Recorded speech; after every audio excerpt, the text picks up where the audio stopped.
నమస్తే అండి. శ్రీ గురుభ్యో నమః. మహాగణాధిపతయే నమః. శ్రీమాత్రే నమః. ఈరోజు మనము ద్వాదశ రాశుల వాళ్ళకి డిసెంబర్ 2025 రాశి ఫలాలు ఎలా ఉండబోతున్నాయో తెలుసుకునే ప్రయత్నం చేద్దాము. కానీ దానికంటే ముందు డిసెంబర్‌లో గ్రహ గోచారం ఎలా ఉంది? ఏ గ్రహం ఎప్పుడు ట్రాన్సిట్ అవుతుంది? ఏ రాశిలోకి ట్రాన్సిట్ అవుతుంది? అనే ఒక ఇన్ఫర్మేషన్ గ్యాదర్ చేసుకుందామండి. మొదటగా మనము రవి గ్రహం గనక చూసుకున్నట్లయితే రవి డిసెంబర్ 1 తారీఖు నుంచి 15 తారీఖు వరకు కూడా వృశ్చిక రాశిలో సంచారం జరగడము. దాని తర్వాత నెలాఖరి వరకు అంటే 31 తారీఖు వరకు కూడా మనకి ధనుసు రాశిలో సంచారం జరగడం అనేది కనిపిస్తుంది. చంద్రుడు ఎలాగో మనకి 2.5 రోజులకి రాశి మారుతూ ఉంటారు కాబట్టి చంద్రుడి పరిజ్ఞానం మనకు అంతగా తీసుకోము మేజర్ ట్రాన్సిట్స్ కి సంబంధించి.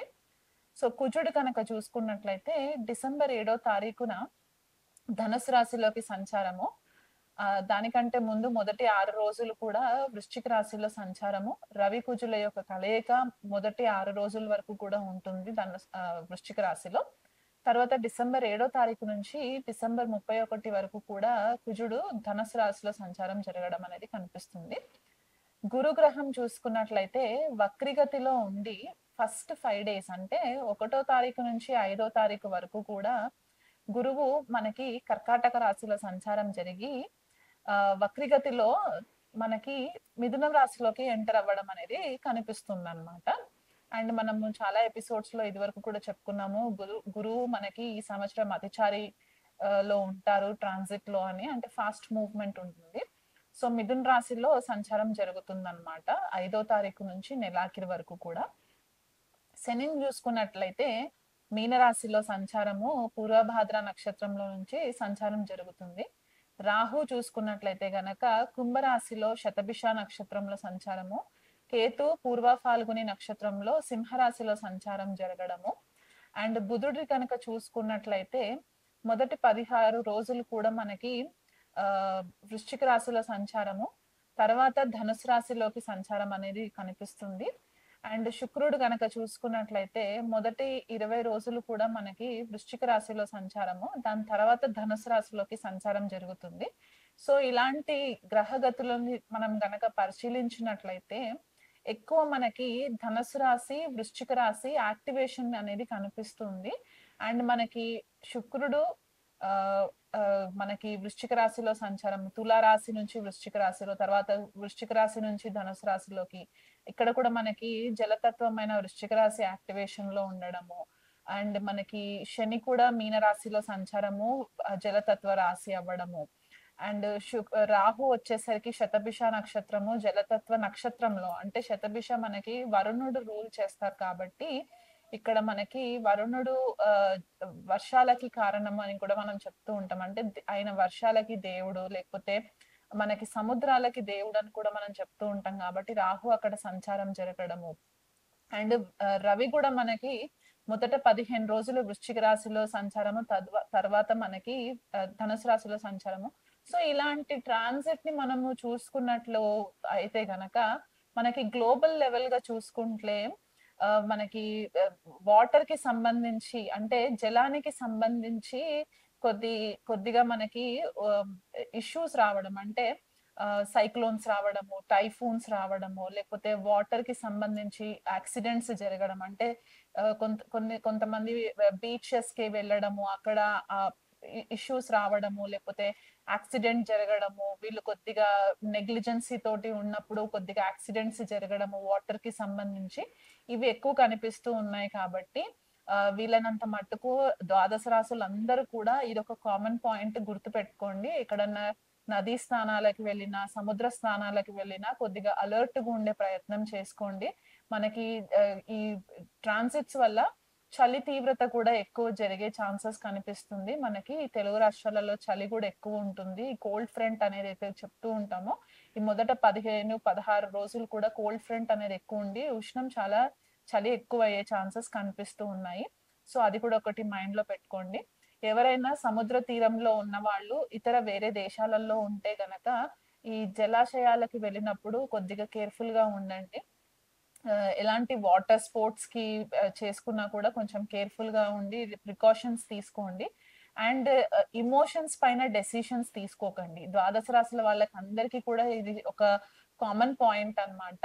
ఎటువంటి డెసిషన్స్ లైఫ్‌కి సంబంధించి మేజర్ ఈవెంట్స్‌కి సంబంధించి డెసిషన్స్ మీరేవైతే తీసుకుంటారో అవి ఎమోషన్స్ మీద తీసుకున్నట్లయితే గనక మీకు చాలా మట్టుకు నష్టపోయే ఛాన్సెస్ కనిపిస్తున్నాయి కాబట్టి కొద్దిగా లాజికల్‌గా, ప్రాక్టికల్‌గా ఆలోచించి మీరు డెసిషన్స్ తీసుకునే ప్రయత్నం చేసుకోండి. అండ్ ఇండివిడ్యువల్‌గా ఏ రాశి వాళ్ళకి ఎలాంటి రిజల్ట్స్ ఉండబోతున్నాయి అనేది నేను మీకు వివరిస్తాను.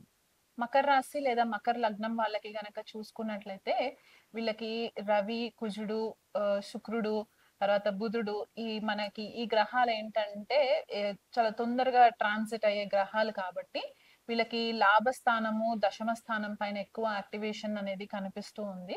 తర్వాత మనం చూసుకున్నట్లయితే గనక శుక్రుడు కూడా ఫేవరబుల్ గానే ఉంటారు. మనకి నెల మొదటి వారాలలో శుక్రుడు మనకి మకర రాశి వాళ్ళకి భాగ్యస్థానంలో సంచారము, తర్వాత దశమ లాభస్థానాలలో సంచారము, అండ్ రాహుని చూసుకున్నట్లయితే గనక రాహు ద్వితీయ స్థానంలో, కేతు అష్టమ స్థానంలో సంచారము, అండ్ శని చూసుకున్నట్లయితే గనక తృతీయ స్థానంలో సంచారము. ఇలాంటి గ్రహగతులు అండ్ మనకి గురువు కూడా వక్రిగతిలో షష్ఠ స్థానంలో సంచారం మనకి ఏం చెప్తుందంటే బేసికల్ గా ఈ నెలంతా కూడా మకర రాశి వాళ్ళకి చాలా మంచి ఫేవరబుల్ రిజల్ట్స్ కనిపిస్తున్నాయి. ఆరోగ్యం పట్ల ఎటువంటి మేజర్ గా హెల్త్ డిస్టర్బ్ అయ్యే ఛాన్సెస్ అయితే ఎక్కడ కూడా కనిపించట్లేదు. అన్ని విధాలుగా కూడా మీకు ఆర్థికంగా కూడా మీరు చాలా మంచిగా స్థిరపడడానికి పాసిబిలిటీస్ కనిపిస్తున్నాయి. అధికారుల నుంచి కూడా మంచి మెప్పు రావడానికి పాసిబిలిటీస్ కనిపిస్తున్నాయి. ఇదివరకు మీరు ఏదైనా ప్రమోషన్ కోసం గనక ఉద్యోగంలో ప్రమోషన్ కోసం గనక ఎదురు చూస్తున్నట్లయితే గనక ఈ నెలలో మీకు అది ఫేవరబుల్ గా మారడానికి కూడా ఛాన్సెస్ ఎక్కువ కనిపిస్తున్నాయి. నేను చాలా కాలం నుంచి కష్టపడుతూ వచ్చాను కానీ నాకు ఎక్కడ రిజల్ట్ కనిపించట్లేదు అని అనుకున్న మకర రాశి వాళ్ళకందరికీ కూడా ఈ నెలలో ఫేవరబుల్ రిజల్ట్స్ కనిపిస్తున్నాయి. సో నెలంతా కూడా ఇంకా బెటర్ గా యూటిలైజ్ చేసుకునే ప్రయత్నం చేయండి. సబార్డినేట్స్ దగ్గర నుంచి కూడా మీకు మంచి సపోర్ట్ రావడానికి పాసిబిలిటీస్ ఉన్నాయి. మిమ్మల్ని గుర్తిస్తారు. మీరు ఏదైనా కాంపిటీటివ్ ఎగ్జామ్స్ లేకపోతే ఏదైనా ఇంటర్వ్యూస్ ఇచ్చుంటే గనక ఆ ఇంటర్వ్యూస్ లో కూడా మీకు సక్సెస్ అనేది రావడానికి చాలా ఫేవరబుల్ రిజల్ట్స్ కనిపిస్తున్నాయి. మీ మాటకి ఒక విలువ పెరగడానికి ఛాన్సెస్ ఎక్కువ ఉన్నాయి.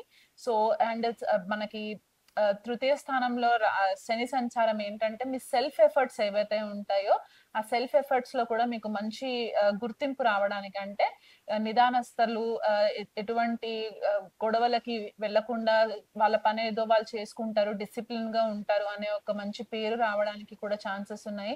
మీ తోబుట్టువుల దగ్గర నుంచి కూడా మీకు మంచి కమ్యూనికేషన్ సపోర్ట్ రావడము, గైడెన్స్ రావడం ఇవన్నీ కూడా ఫేవరబుల్ గా కనిపిస్తున్నాయి. కాబట్టి ఈ నెలలో మకర రాశి వాళ్ళు వచ్చే బెనిఫిట్స్ ని యూటిలైజ్ చేసుకోండి. Second half of the month అంటే 15, 16 తారీఖు తర్వాత కొద్దిగా ఆరోగ్యం విషయంలో కొంచెం కేర్ఫుల్ గా ఉండండి. బట్ మరి అంత పెద్దగా హెల్త్ డిస్టర్బ్ అయ్యే పరిస్థితి అయితే కనిపించట్లేదు కాబట్టి ఇంకా బెటర్ రిజల్ట్స్ రావాలి, ప్రమోషన్ లో తొందరగా మీకు ఇంకా సక్సెస్ రిజల్ట్ రావట్లేదు అని అనుకున్న మకర రాశి వాళ్ళు ఎవరైనా ఉంటే గనక రవికి మీరు అర్ఘ్యం ఇవ్వడము, గణపతి ఆరాధన చేసుకోవడం. ఎందుకంటే అష్టమ స్థానంలో కేతు సంచారం జరుగుతుంది కాబట్టి ఈ రీసెర్చ్ ఓరియంటెడ్ లేకపోతే సడన్ గా మీకు సక్సెస్ రావాలి అని అనుకున్నప్పుడు గణపతికి విఘ్నాలు లేకుండా మీకు ఆబ్స్టికల్స్ లేకుండా బ్లాకేజెస్ లేకుండా ఉండడానికి గరికతోటి గనక మీరు గణపతికి పూజ చేయించుకున్నట్లయితే గనక మీకు ఇంకా బెటర్ గా రిజల్ట్స్ రావడానికి ఛాన్సెస్ ఎక్కువ కనిపిస్తున్నాయి. లలితాదేవి ఆరాధన చేసుకోండి, లలిత సహస్రనామం పాటించండి. ఒకవేళ చదవడానికి రాని వాళ్ళు ఉంటే కనుక కనీసం వినే ప్రయత్నం చేయండి. అమ్మవారి బ్లెస్సింగ్స్ మీ పైన ఖచ్చితంగా ఉంటుంది. ఎందుకంటే ద్వితీయంలో రాహు సంచారము, మీరు అమ్మవారి ఆరాధన ఎంత చేసుకుంటే మీరు ఆర్థికంగా అంత ఫేవరబుల్ గా ఉంటారు.